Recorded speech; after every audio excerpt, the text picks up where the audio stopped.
এই আয়াতে বর্ণিত হয়েছে কিভাবে একজন মুমিন ক্রমে ক্রমে ঈমান হারায়, কিভাবে একজন মানুষ ঈমানের মতো মহামূল্যবান জিনিস পাওয়ার পরেও পরিশেষে তা হারিয়ে ফেলে। রাতারাতি কোনো ব্যক্তির ঈমান ধ্বংস হয়ে যায় না, একদিন সকালে ঘুম থেকে উঠে কোনো ঈমানদার ব্যক্তি মুনাফিক হয়ে যায় না। এটা একটা পর্যায়ক্রমিক প্রক্রিয়া। এই প্রক্রিয়াটি এই নিরন্তর বাণীতে প্রকাশিত হয়েছে, বালা অবশ্যই তোমরা আমাদের সাথে ছিলে, ওয়ালাকিন্নাকুম ফাতানতুম আনফুসাকুম। আমি প্রথমে সহজ অনুবাদ বলছি, পরে ব্যাখ্যা করব। ওয়ালাকিন্নাকুম ফাতানতুম আনফুসাকুম। 1 নম্বর, তোমরা নিজেরাই নিজেদের বিপদগ্রস্ত করেছো। আরবিতে ফাতানা শব্দটির অর্থ হচ্ছে কোনো কিছুতে পরীক্ষাতে ফেলা। স্বর্ণ গলিয়ে তার খাদ ফেলে দিয়ে ধীরে ধীরে বিশুদ্ধ করার প্রক্রিয়াটিকেও ফাতানা বলা হয়। স্বর্ণ নিখাত করার প্রক্রিয়াটি কিন্তু সহজ নয়, বরং এটি একটি যন্ত্রণাদায়ক দহন প্রক্রিয়া। ফাতানতুম আনফুসাকুম এর অনেকগুলো ব্যাখ্যা আছে, তবে আজকের খুতবার জন্য একটা বিষয়কে হাইলাইট করব। তুমি নিজেকে বারংবার জেনে বুঝে এমন পরিস্থিতিতে ফেলেছ যেখানে তোমার ঈমান পদে পদে কঠিন পরীক্ষার সম্মুখীন হবে।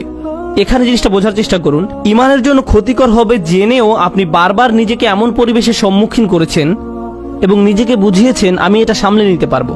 আপনি নিজেকে এমন সব বন্ধু আত্মীয় স্বজন দিয়ে পরিবেষ্টিত করে রেখেছেন যারা খারাপ কাজ করে, খারাপ কথা বলে, অশ্লীল জিনিস দেখে, কিন্তু আপনি নিজেকে বুঝিয়েছেন আমি তাদের মতো না। আপনি বারবার ওই সব পরিবেশে যেতেন, আপনি এমন সব আড্ডায়, জায়গায়, পরিস্থিতিতে দিনের পর দিন, মাসের পর মাস, বছরের পর বছর মিশেছেন। আপনি নিজেকে প্রবোধ দিয়েছেন এইসব আমার উপরে কোনো প্রভাব ফেলবে না, সবাইকে প্রভাবিত করলেও আমাকে করবে না। এমনিতেই তারা ঈমান হারা হয়ে যায়নি। ঈমান ধ্বংসের প্রথম ধাপটি হচ্ছে অসৎসঙ্গ। তারা নিজেদেরকে সন্দেহজনক পরিস্থিতিতে ফেলে রাখতো আর তারা ভাবতো এতে তাদের উপর কোনো প্রভাবই ফেলবে না। আমি একটি হালকা উদাহরণ দিব, আশা করি পয়েন্টটা আপনারা বুঝতে পারবেন। বাসায় যখন অনেক তেল মশলা দিয়ে রান্না করেন তখন সারা বাড়িতে সেই গন্ধে ভরে যায়।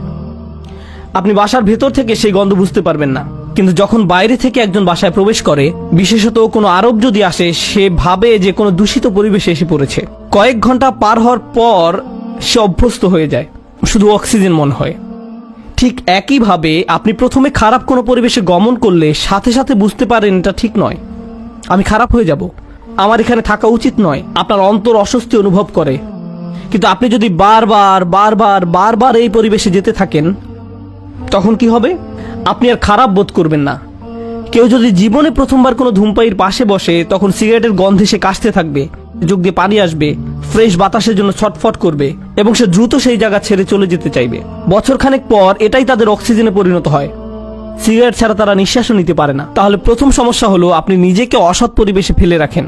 ফাতানতুম আনফুসাকুম। দ্বিতীয় সমস্যাটি ছিল ওয়াতারাব্বাসতুম। তোমরা প্রতীক্ষা করেছো, দীর্ঘসূত্রিতা করেছো। এখানে দীর্ঘসূত্রিতা বলতে কি বোঝানো হচ্ছে? আপনি বুঝতে পেরেছিলেন যে এটা খারাপ, আপনার নিজের বিবেকের মাধ্যমে আপনি বুঝতে পেরেছিলেন যে আমার নিজেকে পরিবর্তন করা উচিত, কিন্তু নিজেকে বুঝিয়েছেন ইনশাআল্লাহ আমি খুব দ্রুত নিজেকে পরিবর্তন করব। আমি জানি নিজেকে পাল্টাতে হবে, আমি জানি এটা খারাপ, শুধু এই সপ্তাহ পরেই আমি সম্পূর্ণ ভিন্ন মানুষে পরিণত হব। বেশি না, আর একটা সেমিস্টার 2 মাস ওই বকে যাওয়া বন্ধুদের সাথে থাকবো, তারপর আমি অন্য কোর্স নিব। এখন ওদেরকে রাগানো ঠিক হবে না। আমি জানি এটা খারাপ, শুধু এই 1 মাস আমি এসব করব। আর এই 1 সপ্তাহ, এই আর 1টা বা 2টা পার্টি, 1টা-2টা ড্রিঙ্কস, এভাবে আপনি নিজেকে বলতে থাকেন। আর সামান্য একটু এই 9-10 মাস পরেই তো রমজানে সব ছেড়ে দিব, পুরাই চেঞ্জ হয়ে যাব। আমার প্ল্যান আছে হজে যাওয়ার। হজ থেকে আসার পর দেখবেন আমি কেমন ভালো মানুষে পরিণত হই। এভাবে আপনি নিজেকে বলতে থাকেন আর সামান্য একটু, কিন্তু সে পর্যন্ত আমার জন্য দোয়া করতে থাকুন। এই মুহূর্ত থেকে নিজেকে পরিবর্তন করতে চান না, আপনি নিজেকে শুধু খারাপ পরিবেশে ফেলেই রাখছেন না, এখনো নিজেকে পরিবর্তনের জন্য কোনো পদক্ষেপ নিতেও প্রস্তুত নন। মনে হচ্ছে আপনার কাছ থেকে অনেক বেশি কিছু চাওয়া হচ্ছে। যেভাবে আছেন সেভাবেই থাকতে চান, আরো কিছু খারাপ উপভোগ করতে চান। এটাই ওয়াতারাব্বাসতুম। আপনি ধারণা করে আছেন, আপনার প্রথম ধারণা ছিল আমি খারাপ পরিবেশে থাকলেও এটা আমার উপর কোনো প্রভাব ফেলতে পারবে না। সময়ের সাথে সাথে ভয়ঙ্কর খারাপ কিছু আপনার কাছে স্বাভাবিক হয়ে যায়। এখন অতারাব্বাস্তুম বা অপেক্ষা করতে থাকা, দীর্ঘসূত্রিতা করার প্রভাব কি? আপনি ভাবছিলেন আপনি যে কোনো সময় এই খারাপ কর্ম পরিত্যাগ করতে পারবেন, সব খারাপ সঙ্গ থেকে যে কোনো সময় সরে আসতে পারবেন। আরে আমি তো আর আসক্ত না, আমার তো আর এটার দরকার নেই, আমি তো আর এর সাথে আটকে যাইনি, যখন তখন বেরিয়ে যেতে পারবো। কিন্তু বাস্তবতা এটা নয়। যত বেশি সময় আপনি এর সাথে জড়িয়ে থাকবেন আপনি তত বেশি এতে আসক্ত হবেন, তারপর এর থেকে বেরিয়ে যাওয়া অসম্ভব হয়ে পড়ে। আপনি আষ্টে পৃষ্ঠে মাথা পড়েন, সম্পূর্ণ ডুবন্ত অবস্থায় নিজেকে আবিষ্কার করেন। আপনি এখন জানেনও না এই পরিবেশের বাইরে সুস্থ জীবনের মানে কি। এরপর আপনি নিজেকে বলতে শুরু করেন, অনেক দেরি হয়ে গেছে, আর সম্ভব না। এরকম ঘটার পর এক অপরাধ বোধের জন্ম নিবে।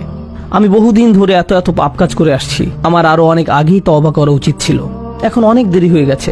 নিজেকে খারাপ ভাবতে অথবা মনের ভেতরে অনুশোচনা নিয়ে বেশি দিন কাটাতে কেউই পছন্দ করে না।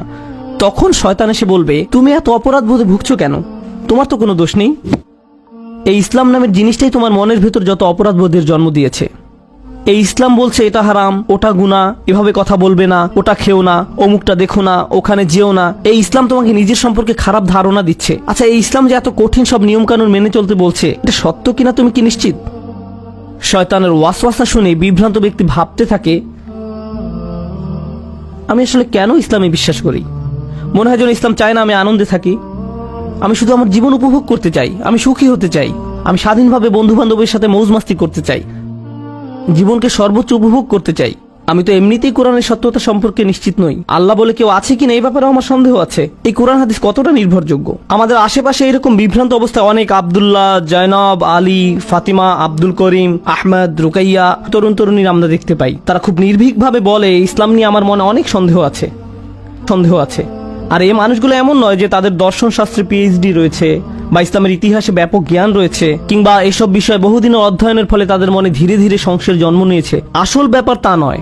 এরা নিজেদের জন্য জেনে বুঝে খারাপ সঙ্গ এবং অসৎ পরিবেশ বেছে নিয়েছিল। আমি যেমন শত শত মানুষের সাথে কথা বলেছি, তারা আক্ষরিক অর্থে এই আয়াতের ভিতরে জীবনযাপন করছে। তোমরা নিজেরাই নিজেদেরকে বিপদগ্রস্ত করেছো, প্রতীক্ষা করেছো, সন্দেহ পোষণ করেছো এবং অলিক আশার পেছনে বিভ্রান্ত হয়েছো। অবশেষে আল্লাহর আদেশ এসে পৌঁছেছে। তারপর এক সময় তারা ধর্ম নিয়ে সন্দেহ পোষণ করতে থাকে, কিন্তু তাদের এই সন্দেহের সাথে যুক্তি বা বুদ্ধির কোনো সম্পর্ক নেই। ওয়ারতাবতুম, সন্দেহ পোষণ করেছে।